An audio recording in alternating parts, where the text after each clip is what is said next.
Bağışlayan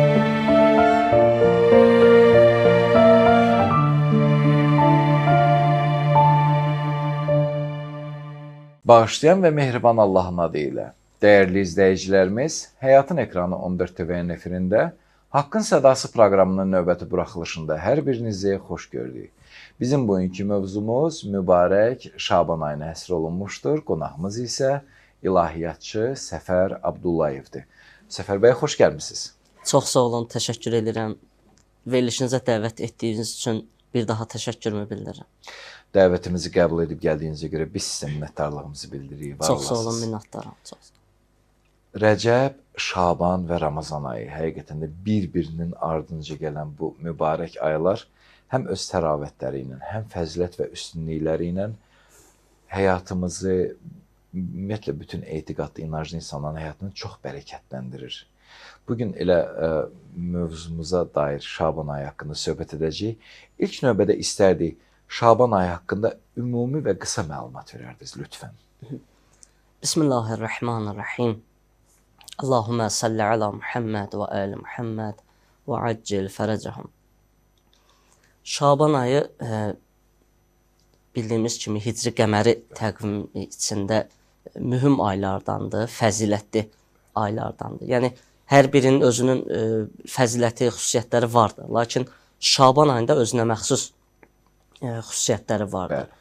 Ümumiyyətlə, Şaban niyə Şaban adlandırılıbdır? İslamdan qabaqçı dönəmlərdə Şaban ayında ərəblərdə müəyyən bir qıtlıq olurdu, su qıtlığı olurdu və buna görə də ərəblər su dalıca gedirdilər müxtəlif yerlərə. Bəli. Dəstə-dəstə, qrup-qrup bölünüb gedirdilər su axtarmağa, su dalıca. Bəli. Şaban sözü də elə dəstə-dəstə, qrup-qrup deməkdir. Çox maraqlı. Ona görə elə həmin ay Şaban ayı kimi qalıbdır.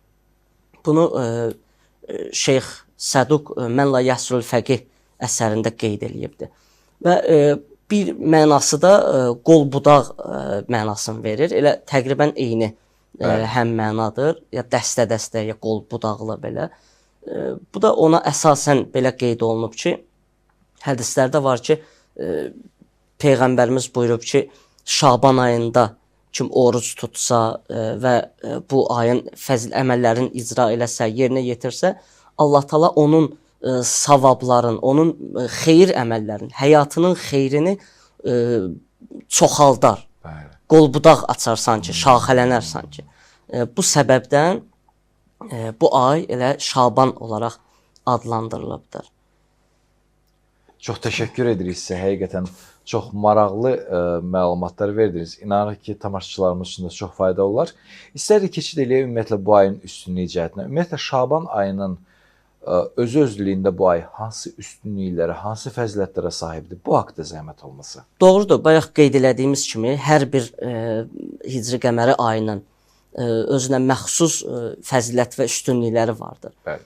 Şaban ayının da özünə məxsus üstünlükləri və fəzilətləri vardır. Ən önəmli cəhət Şaban ayında odur ki, bu ay şadlıq ayıdır. Yəni bu ayda şəhadət yoxdur. Bəli.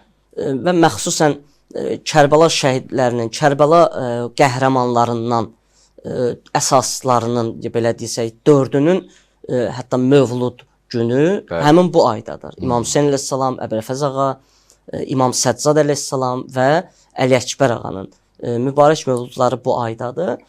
Və bu ayın digər üstün cəhəti də bu ayda Bərat gecəsinin olmağıdır. Yəni, məxsusən ki, bu gecə həm İmam Zaman ağanın mübarək mövlud gecəsi sayılır gecəsidir və həmçində Bərat gecəsidir. Bərat sözü uzaq olmaq mənasındadır. Yəni, mənası budur ki, uzaqlaşmaq, uzaq olmaq.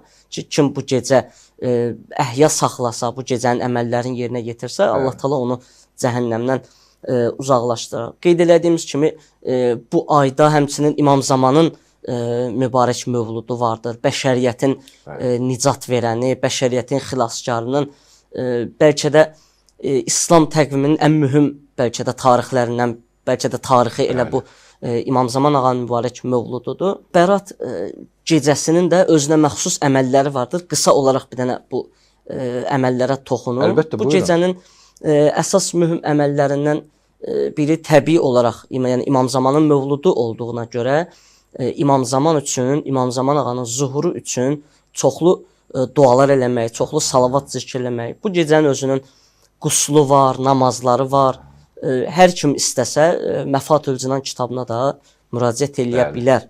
Müəyyən, məsələn, bu gecədə hər kim istəsə əhya saxlasa, məsələn, Qədr gecəsindəki kimi müəyyən zikirlər, müəyyən ibadətlər vardır ki, onları icra eləyə bilərlər.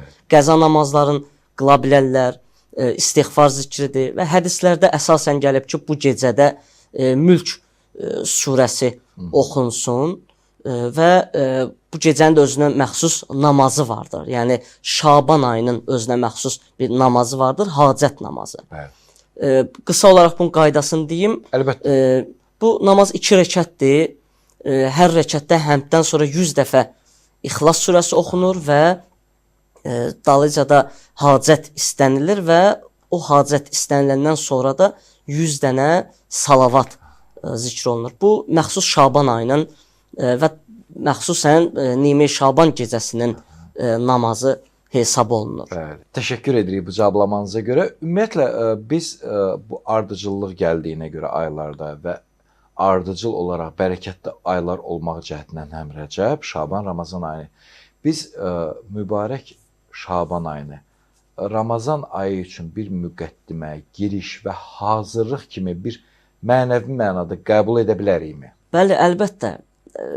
Bu elə bil ki, əxlaq ustadları da, müəyyən bəzi ariflər də, alimlər də bu barədə qeyd eləyə bilər ki, tək Şaban yox, Rəcəb və Şaban ayı elə bil Ramazan ayı üçün bir müqəddimədir. Bəli. Sanki bunu nəyə bənzədirlər? Namaza başlamamışdan qabaq azan və iqamə verilir, deyilir. Bu azan və iqamə namazın xüsusi bir mənəviyyatın artırır. Xüsusi bir mənəviyyat qatır namaza. Yəni sən azansız, iqaməsiz namaz qılsan, ola bilər namazın ortasında ya axırına qalmışsan müəyyən mənəvi bir hal tapa bilərsən. Lakin da ondan sonra demək olar da namaz qurtarır. Yəni yaxşı olar ki, bütünlükdə namazı mənəvi halda qılasan. Bunun üçün əvvəldən azan verəsən, dalıcan iqamə verəsən, sanki bir mənəvi bir hazırlıq yaradasan özündə. Ondan sonra o mənəvi halı tapandan sonra tam şəkildə namazı bu halda qılasan. Rəcəb və Şaban ayı da Ramazan ayı üçün bu cürdür. Yəni kim Rəcəb ayında və Şaban ayında heç bir ibadətlə məşğul olmasa, yəni adi günlərin keçirsə, bu əslində böyük bir şeylər itiribdir. Əslində bu cür şəxslər. Birbaşa Ramazan ayından sən oruca başlasan, düz deyə bu burada nə haramçılıq var, nə də ki bu vacib bir əməldir. Yox, bu sadəcə bir əxlaqi bir tövsiyədir. Əxlaqi bir xarakter daşıyır ki, kimsə birbaşa Ramazan ayından bu əməllərə, ibadətlərə, bu cür oruclara başlasa, bayaq qeyd elədiyimiz kimi, müəyyən etapdan sonra tədricən bu mənəvi halı özündə yarada biləcək. Ondan sonra da Ramazan ayına birbaşa giriş olsa da həm mənəvi, həm fiziki cəhətdən yük ola bilər insana. Bəli, doğrudur. Müəyyən qədər bir yük də ola bilər, doğru buyurursunuz. Mənəvi cəhətdən də o mənəvi halı, Quranın buyurduğu o xuzu-xuşu halını gec əldə eləyəcək. Ona görə əvvəlcədən gözəldir ki, əxlaq ustadları da bunu buyurur və hədislərimizdə də var bu əsasən ki, Ramazan ayından qabaq mübarək Rəcəb və Şaban aylarında insanlar müəyyən bir oruclar tutsunlar, müəyyən ibadətlərlə məşğul olsunlar. O mənəvi hazırlığı əldə eləsinlər mübarək Ramazan ayı üçün.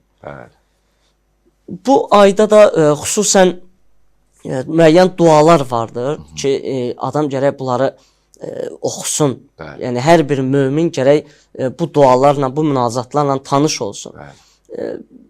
Yəni çox yaxşı olmaz ki, hər hansısa bir mömin ola, bu münacat Şabaniyə olsun, istər səlavat Şabaniyə olsun, bunlardan qafil ola, bunlardan kənar qala. Münacat Şabaniyə İmam Əli əleyhissalamdan gəlibdir bizlərə, İmam Əli əleyhissalamın böyük miraslarından hesab olunubdur.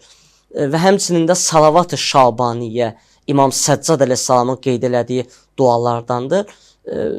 Yəni hər bir möminlərə, hər bir əziz qardaşlara tövsiyə edirik ki, yəni bu öz sözümüz deyil təbii ki, Əhl-i Beytin hədislərindən və ustadlardan, əxlaq ustadlarından, alimlərdən, ariflərdən gələn tövsiyələrdir ki, bu zikirləri, bu duaları oxusunlar. Həqiqətən gözəl fəqərələri var o duaların. Təşəkkür edirik sizə. Bəs ümumiyyətlə İslam qaynaqlarında əsas qaynaqlarımızdır, səhih hədislərdəmi? Ümumiyyətlə Şaban ayı haqqında hansı məlumatlar varid olub, hansı kəlamlar buyurulub? İstəyirik bu haqda söhbət edək lütfən. Ümumi olaraq İslam qaynaqlarında Şaban ayı üçün xüsusi bir əməllər, xüsusi bir bu günlərin, bu ayın xüsusi bir orucu olaraq qeyd olunubdur. Müəyyən hədislərdə qeyd olunubdur, Peyğəmbərdən və yaxud da ki, digər imamlarımızdan. Və bu ay xüsusən Peyğəmbərə nisbət verilir. Peyğəmbər buyurur ki, bu ay mənim ayımdır. Və bir hədisdə də buyurur ki, bu ay mənim ayımdır. Kim bu ayda mənə köməklik etsə, yəni oruc tutmaqda köməklik etsə, yəni mənimlə birlikdə oruc tutsa, cəhənnəm odun Allah ona haram eləyər. Və həmçinin İmam Sadiq əleyhissalamdan da bu ay barədə belə bir hədis qeyd olunub ki, İmam Sadiq əleyhissalam buyurur ki, babam İmam Səccad əleyhissalam Şaban ayı yetişəndə sahabələrin yığardı ətrafına, deyərdi ki, bilirsiniz bu hansı aydır? Yəni sahabələrin ətrafın bu ayla tanıtdırardı, bu ayla tanış elətdirərdi. Deyərdi ki, bu Şaban ayı Peyğəmbərin ayıdır. Bu Şaban ayı hər kimsə Peyğəmbərin və Allahın məhəbbətini qazanmaq istəsə, kimsə bu ayda cənnəti əldə eləmək istəsə, cəhənnəmdən uzaq olmaq istəsə, bu ayın orucun tutsun. Və ardıcan İmam Səccad əleyhissalam burada buyurur ki, maraqlıdır ki, İmam Səccad əleyhissalam burada and içir. Buyurur ki, and olsun canım əlində olan Allaha, atam Hüseyn ibn Əlidən eşitmişəm. O da öz atası Əmir əl-Müminindən eşidibdir ki, kim Allahın Peyğəmbərinə olan məhəbbəti və yaxud da ki, Allaha yaxınlaşmağı qazanmaq istəsə, Şaban ayında oruc tutsun. Kim Şaban ayında oruc tutsa, Allah onu sevər və qiyamət günü onu şərəfli insanlarla bir yerdə məhşərə gətirər və cənnəti ona vacib eləyər. Və həmçinin mövzu oruc bəhsindədir. Şaban ayında oruc tutmaq bəhsindədir. Həmçinin Şeyx Kuleyni mötəbər sahabələrdən olan Səffan Cammaldan belə nəql eləyir ki, Səffan Cammal mötəbər sahabələrdəndir. İmam Sadiq və İmam Kazım əleyhissalamın mötəbər sahabələrdən olubdur və həmçinin məşhur bəzi dualar vardır ki, ondan nəql olunubdur. Əlqəmə duasıdır, ziyarət ərbəyindir və həmçinin ziyarət varisdir. Bu kimi dualar, bu kimi ziyarətnamələr Səffan Cammaldan nəql olunubdur bizə. Yəni bu şəxs mötəbər bir sahabədir. Şeyx Kuleyni buyurur ki, Səffan İmam Sadiqdən nəql eləyir ki, İmam Sadiq əleyhissalam mənə belə dedi. Dedi, sən ətrafında olanları, yəni sənin ətrafında kimlər varsa, hər birini Şaban ayında oruc tutmağa dəvət elə. Dedim, qurban olum sizə. Bəs siz bu ay barədə, fəziləti barədə nə deyə bilərsiniz bizə? İmam buyurdu ki, Rəsulullah hər dəfə Şaban ayı yetişəndə bir şəxs təyin eləyərdi, bir müəzzin təyin eləyərdi ki, Mədinədə elan eləsin. Ki, ey Mədinə əhli, mən sizin yanınıza Allah Rəsulu tərəfindən göndərilmişəm və Allah Rəsulu buyurur ki, bilin, həqiqətən Şaban mənim ayımdır. Kim bu ayda oruç tutsa, Allah Taala cəhənnəm odun ondan uzaqlaşdırar. Kim bu ayda oruç tutsa, Allah Taala ona rəhm eləyər. Öz rəhmətində qərq eləyər həmin şəxsi. Həmçinin İmam Sadiq əleyhissalam da buyurur ki, Əmir əl-Müminin Əli əleyhissalam buyurardı. O zaman buyurardı ki, mən Rəsulullahın müəzzininin Şaban ayında elan etdiyi bu oruc məsələsini ki, elan eləmişdi ki, Şaban ayının orucun buyurmuşdu, onun fəzilətləri barədə buyurmuşdu Peyğəmbərin müəzzini. Mən həmin gündən etibarən Şaban ayının orucunu qaçırmamışam. Və sağ olduğum müddətcə də Şaban ayının orucunu tutmuşam və ölənəcən də qaçırmayacağam. Həmçinin Şaban və Ramazan ayının orucları Allah tərəfindən tövbə və bağışlanma deməkdir. Bəli. Həmçinin İslam qaynaqlarında bizə tövsiyə olunan hədislərdə gələn məsələlərdən biri də bu Şaban ayının əməlləri haqqında qeyd olunanlardan biri də Şaban ayında sədəqə verməkdir. Bəli. Doğrudur, istənilən vaxtı insan sədəqə verə bilər. Hər bir zaman mömin ya qeyri-mömin fərqi yoxdur, sədəqə verə bilər. Lakin Şaban ayında çıxarılan sədəqələr barəsində xüsusi tövsiyələr, xüsusi savablar qeyd olunubdur. Ki, hətta yarım xurma belə olsa sədəqə verməyi məsələn hədislərdə qeyd olunur. İndi o dövrə görə xurmadır. Məsələn indi öz müasir dillə desək 1 qəpik, 5 qəpik, 10 qəpik, 1 manat fərqi yoxdur. Bəli. Kimin gücü nəyə çatır?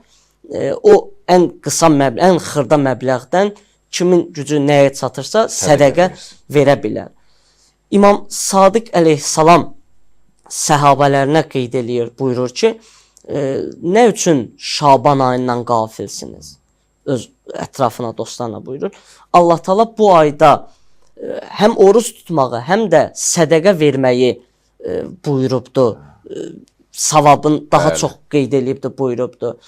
Yəni bu ayda kimsə oruç tutsa və yaxud da ki sədəqə versə, behişti ona vacib eləyibdi. Soruşdular, ey Peyğəmbər övladı, bu ayın ən fəzilətli əməli nədir bəs? Ən fəzilətli əməli. Buyurdu ki, İmam Sadiq əleyhissalam buyurdu ki, bu ayın ən fəzilətli əməli budur ki, kim Şaban ayında sədəqə versə, Allah Taala o sədəqəni, yəni qeyd olunduğu kimi sədəqə buyurur ən fəzilətli əməl olaraq. Yəni kim Şaban ayında sədəqə versə, Allah Taala o sədəqəni, onun verdiyi sədəqəni savabın, məqamın o qədər böyüdər ki, qiyamət günündə məhşərdə ona Uhud dağından da böyük həcmdə ona qaytarar. Təbii ki, bu bir simvolik bir ölçüdür. Yəni iri məbləğ, yəni iri həddə, yəni iri həcmdə ona qaytarar. Həm də ki, o dövrdə həqiqətən də Əbu Qubeys dağıdır, Uhud dağıdır. Çox vaxt hədislərdə misal göstərir. O da əlbəttə ki, o həmin coğrafi məkanda əzəmətinə görə, böyüklüyünə görə idi ki, yəqin ki, bu səbəbdən olubdur. Bəli, əlbəttə. Yəni Peyğəmbər başqa şəhərdə olsaydı, başqa yerdə olsaydı, o şəhərə, o yerə uyğun bir misal çəkərdi. Əlbəttə, doğru buyurursunuz. Digər hədislərdə də vardır sədəqə vermək Şaban ayında. Buyurulur, kim Şaban ayında sədəqə versə, Allah Taala cəhənnəm əzabından həmin şəxsi qoruyar. Əsasən Şaban ayının əvvəli, ortası və yaxud da ki, axırı bu əməllər qeyd olunubdur. İmam Səccad əleyhissalamın da bu barədə bir hədislərində tövsiyələri vardır ki, Şaban ayında fəqirləri unutmayın. Elə həmin bu sədəqə elə fəqirlərin nicat tapması, fəqirlərin çörək tapması üçün elə əsasən qeyd olunubdur. Bu ayın sədəqə verməyinin əsas nəticələrindən də biri budur ki, Allahın rəhmətini özünə insan cəlb eləyir və axirət sorğu-sualını asanlaşdırır və möminin imanın möhkəmlədir. Təbii ki, bunların hamısı Allahın razılığını əldə eləmək üçün nəzərdə tutulmuşdur. Çox təşəkkür edirik sizə bu detallı cavablamaya görə. İnanırıq ki, tamaşaçılarımız üçün çox faydalı olacaq. Minnətdarıq sizə. Dəyərli izləyicilərimiz, qısa fasilədən sonra yenidən sizinlə birgə olacağıq. Bizi izləməyə davam edin.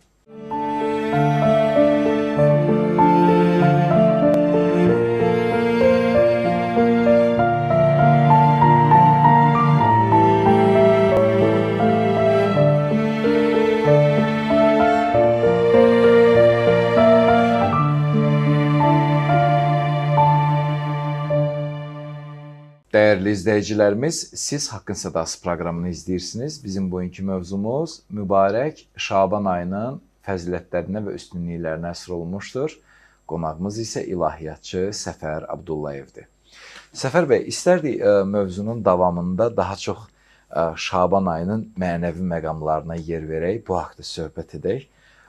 Ümumiyyətlə, biz Şaban ayını bir həqiqətən də ilahi fürsət kimi dəyərləndirsək, bu ayda özümüzün inkişafımızı, mənəviyyatımızı necə artıra bilərik və əxlaqımızın üzərində nə cür işləyə bilərik və hansı əməllərlə özümüzü daha da inkişaf elətdirək? Təbii ki, Allahın verdiyi bir fürsət ünvanında bu aydan zəhmət olmasa. Bəli, çox gözəl sualdır. Həqiqətən hər bir mömin gərək öz üzərində işləsin. Bəli. Mənəvi cəhətdən gərək öz üzərində işləsin.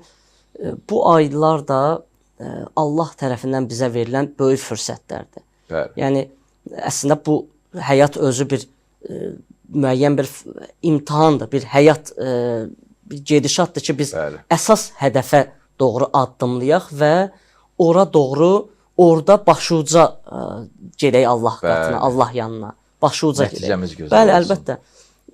Həmin amillərdən biri elə Allahın bizə verdiyi bu aylardır. Bu aylar həqiqətən Allahın bizə böyük bir lütfüdür.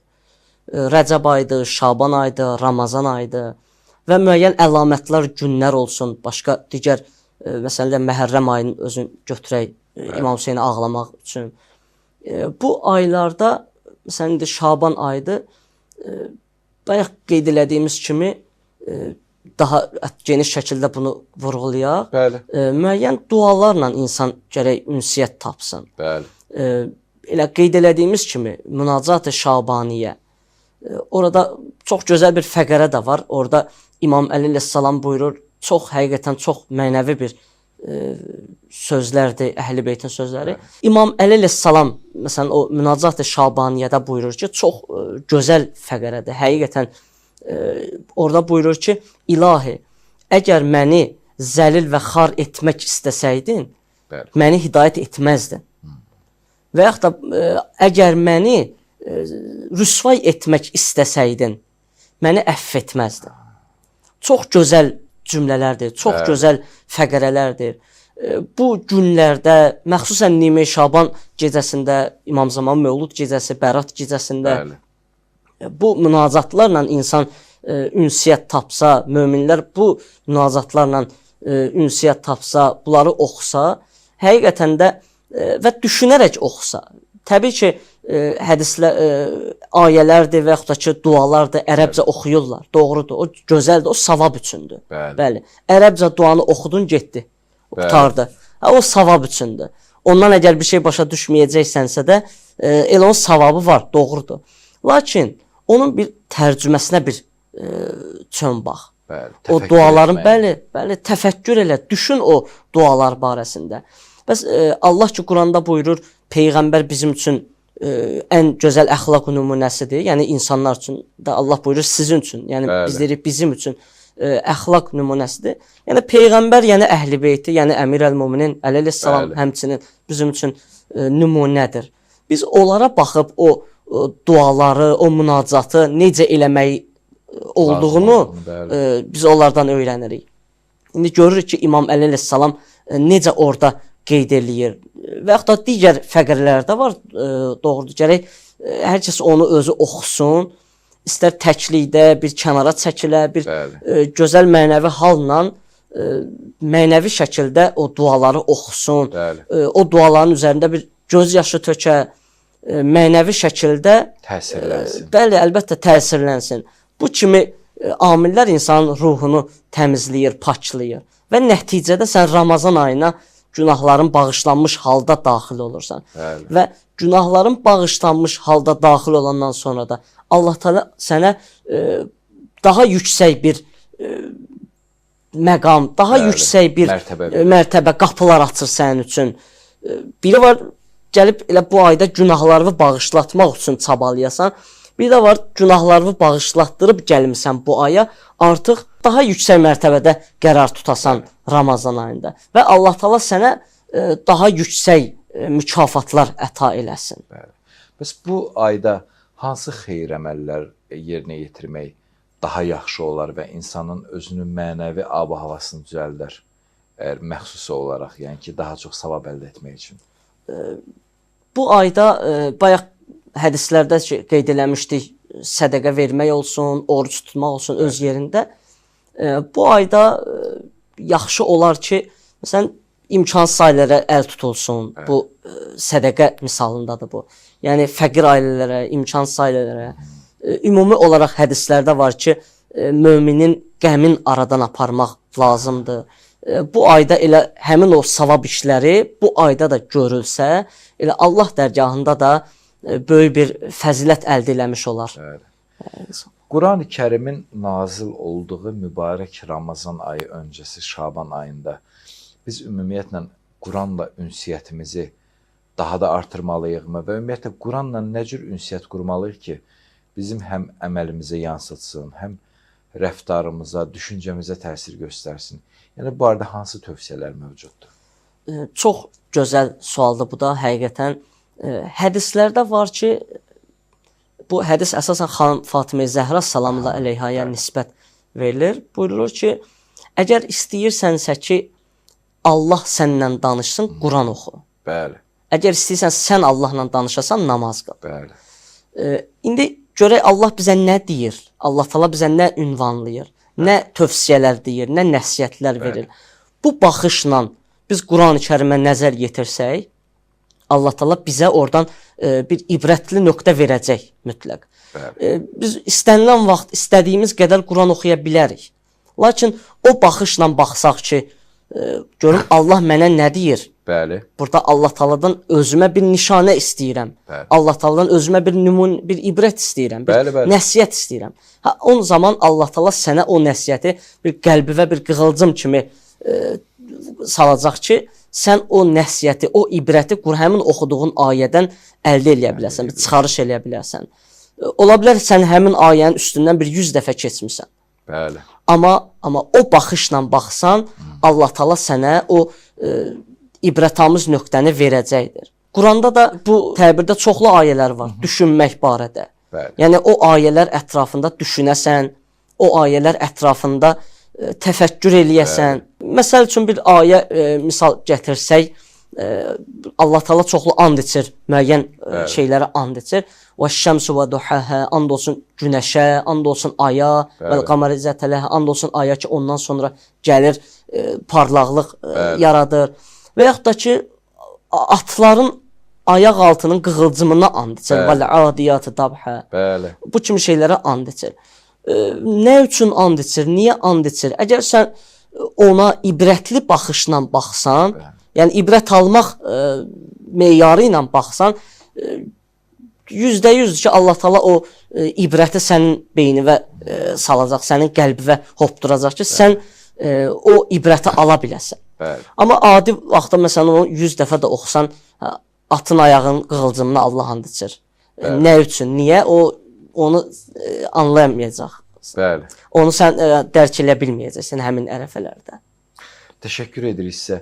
Ümumiyyətlə Şaban ayının orucu haqqında biraz elə sizdən fikir almaq istərdik. Biz bilirik ki, Ramazan ayının orucu bu ixtiyari məsələ deyil. Yəni bu insanın ixtiyarına buraxılmayıb ki, orucu tutsun, tutmasın və bu bizim artıq məsuliyyətlə Allah qarşısında onun tələbinə uyğun, onun qanunlarına uyğun yerinə yetirdiyimiz bir ayindir. Əslində ki, nə qədər bu məcburi, icbari olmasına baxmayaraq Allah Taala nə qədər də yenə də savab yazır. Biz zaten bilirik ki, müstəhəb və ixtiyari əməllərin savabı daha çox olur. Bəs Şaban ayının orucu ümumiyyətlə Ramazan ayının orucu ilə bir fərqi varmı icbari və təxyiri olması cəhətindən və ümumiyyətlə bu insana üstünlük vermək cəhətindən bu oruclar demək olar ki, eyni tutula bilərmi? Bu haqda zəhmət olmasa. Doğrudur. Ramazan ayında ki, oruclar ki, vacibdir. Yəni, vacibi əməllər ola bilər ki, insanın boynundan müəyyən bir vəzifəni götürmək üçün də icra olunsun. Bəli. Doğrudur. Bunun da savabı var öz yerində. Allah Taala o qədər rəhmlidir. Buna da savab verir. Yəni, bir şəxs sadəcə oruc tutur və yaxud da ki, sadəcə namaz qılır. Bu kimi şey, bunun savabı da var. Doğrudur. Lakin bir də var ki, bu vacib əməli gözəl şəkildə təqdim eləyəsən, gözəl şəkildə icra eləyəsən. Necə ki, məsələn, insan həyatında özünə məxsus vacibi işləri var. Bəli. Məsələn, özündən asılı deyil də, bu şeylər onsuz olmalıdır onun həyatında. Yəni bu icbari bir məsələdir. İnsan yatmalıdır, insan yemək yeməlidir. Təbii ehtiyacıdır. Bəli, təbii ehtiyaclar da bunlar hamısı. Bəli. Yəni Ramazan ayının vacib orucu da bunun kimi bir şeydir. Yəni insan mənəviyyatın qidalandırılmalıdır. Bu vacibi bir əməldir. Allahın bizim boynumuzda qoyduğu bir vacibatdır. Bəli. Bunu insan yerinə yetirməlidir. Yenə də faydası insanın özünə qayıdır. Bəli, əlbəttə, yenə də özünə qayıdır faydası. Hədislərdə də var bu, Quran ayəsində də var bu. Burada əsas məsələ itaət mövzusudur. Bəli. Yəni Allah Taala deyir, oruç tut bu ayda. Oruç tut. Vəssalam. Sən heç onun savabına baxma, sən heç onun xeyrinə baxma. Sən o vacibi itaəti yerinə yetir. Allah Taala sənə daha artıq onun mükafatını sənə verəcək. Lakin Şaban ayının və yaxud da ki Rəcəb ayının bu mübarək ayların orucları müstəhəb oruclardır. Doğrudur. Yəni bu ayda oruç tutmasan Allah Taala səni cəzalandırmayacaq. Bəli. Bunun kəffarəsi yoxdur. Bəli. Lakin itirən yenə də o orucu tutmayan özü olacaq. Bəli. Yəni bu aylarda bir fürsətdir də, bir fürsətdir. Yəni vaciblərdən əlavə müstəhəblər, nafilələr böyük fürsətlərdir bizim Allaha doğru sürətli getməyimiz, çatmağımız üçün. Günahlarımızın bağışlanması üçün bayaqları qeyd elədik Şaban ayının orucunun nəticələrin, fəzilətlərini qeyd elədik. Yəni bu ayda oruc tutmaq insanın özü üçün, özünün məqamı üçün, özünün ruhunun paçlanması üçün, qəlbinin paçlanması üçün bir fürsətdir. Yəni bunu hər bir ağıllı insan gərək dəyərləndirsin. Ümumi olaraq hər bir fürsəti, hətta həyatımızda olan fürsətlər olsun və yaxud da ki Allahın bizə mənəvi tərəf üçün verdiyi fürsətlər olsun.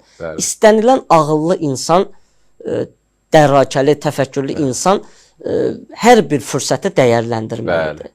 Həmçinin bu ayda da möminlər gərək bu ayı fürsətlərini dəyərləndirsin və müstəhəb oruclar, əgər kimin qəza orucu yoxdursa, müstəhəb oruclar tutsun bu ayda. Yoxsa kimisə qəza orucu varsa, bu ayda qəzaların tutmalıdır. Amma yenə də savabı əldə edir. Bəli, əlbəttə, həmin Şaban ayının da savabını əldə eləyir. Qəzaları da həmçinin əda olunmuş hesab olunur. Çox təşəkkür edirik sizə Səfər bəy. Bir maraqlı nüans var və inanırıq ki, dəyərli tamaşaçılarımız üçün də çox maraqlıdır bu məqam. Biz bilirik ki, bir ay ərzində oruç tutulur. Əlbəttə ki, söhbət Şaban ayından gedir.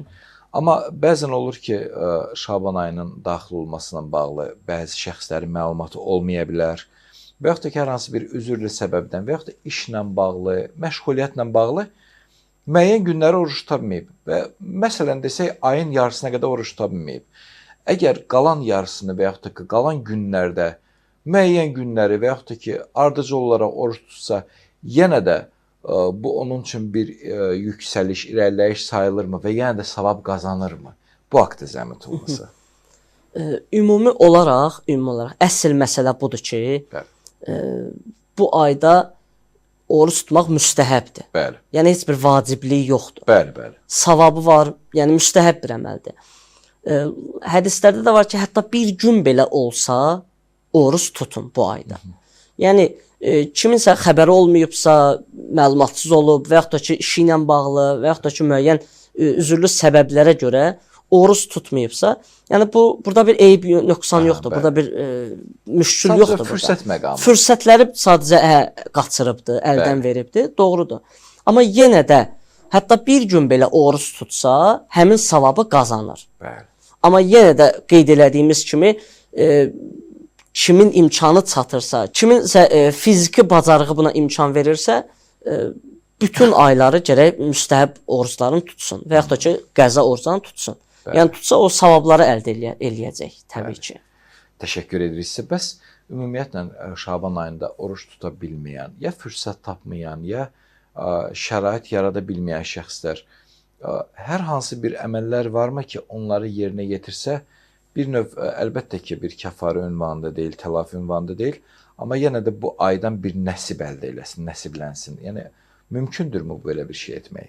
Yəni yoxsa Şaban ayı ilə sırf orucla belə deyək ki, təəssürat yaranır? Bəli, əlbəttə. Yəni təbii ki, əgər fürsəti varsa oruc tutsunlar. Bəli. Gözəl işdir bu öz yerində. Lakin oruc tutmaq üçün şəraiti olmayan, fürsəti olmayan şəxslər bunu bir alternativ variant kimi, bəli. alternativ variant kimi, məsələn, qeyd elədiyimiz kimi, məsələn, hədislərdə də bu tövsiyə olunubdur. Sədəqə verə bilər, məsələn, fəqirin təminatını təmin eləyə bilər, ödəyə bilər. Bu kimi işlərlə, nəinki onun təlafi eləsin. Bəli. Siz də bunu vurğuladınız, bəli. Sadəcə olaraq bu da elə həmin savabları qazanmağa kömək eləyir, bəli. Təşəkkür edirik sizə və yekun olaraq bu ayda ümumiyyətlə əlbəttə ki Peyğəmbərimizin və Əhl-i-Beytin kəlamlarını da mütaliə etmək tövsiyə olunarmı? Yəni bunun da bir üstünlüyü əldə etmək olarmı bu haqda zəhmət olmasa? Bəli, bu da gözəl məsələdir, həqiqətən gözəl sualdır. Ümumi olaraq hədislərdə var ki, Əhl-i-Beytin hədislərin oxumaq elə onlara təvəssül kimidir. Yəni kimsə Əli əleyhissalamdan bir hədis oxuya, Peyğəmbərdən bir dənə hədis oxuya, elə o həmin məsuma təvəssül eləmiş kimi də sayılır. Həmin o təvəssüldür sanki. Bəli. Bu ayda da məxsusən qeyd elədiyimiz kimi bu ayda bəşəriyyətin xilaskarının Mövlud günü bu aydadır. İmam Zaman barəsində məlumatlar əldə olunsun. İmam Zaman barəsində maariflənmə əldə olunsun.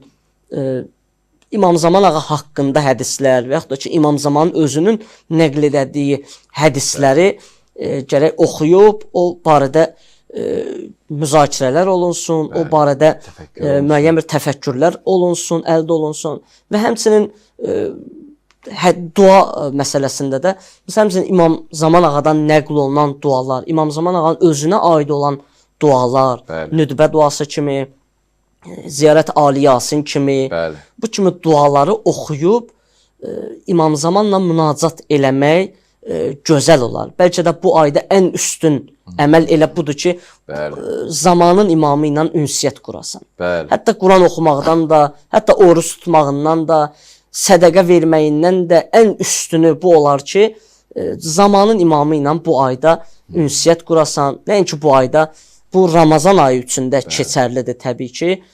Çünki Ramazan ayında da mələklər dövrün zamanın imamına nazil olurlar. Həmçinin bu ayda da bəli qeyd elədiyimiz kimi zamanın imamı ilə üns tapmaq, ünsiyyət əldə eləmək insanın ruhunu inkişaf elətdirir, qəlbin paçlayır.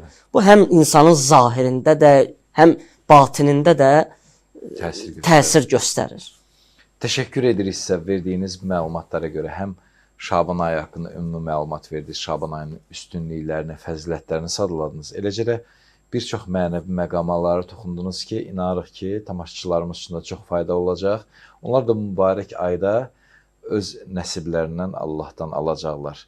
Dəvətimizi qəbul edib gəldiyinizə görə sizə bir daha minnətdarlığımızı bildiririk. Təşəkkür edirəm, mən də sizə təşəkkür edirəm. Allah Taala bizi hamımızı ixlaslı bəndələrindən qərar versin. Dəyərli izləyicilərimiz, siz Haqqın Sədası proqramını izləyirdiniz. Mütəal Allah bu mübarək ayda, Şaban ayında həm ayın fəzilətlərindən, həm üstünlüklərindən, həm savablarından, eləcə də xeyirli anlarından nəsiblənməyi bizə tövfiq inayət etsin. Növbəti buraxılışlara dək Allah amanında.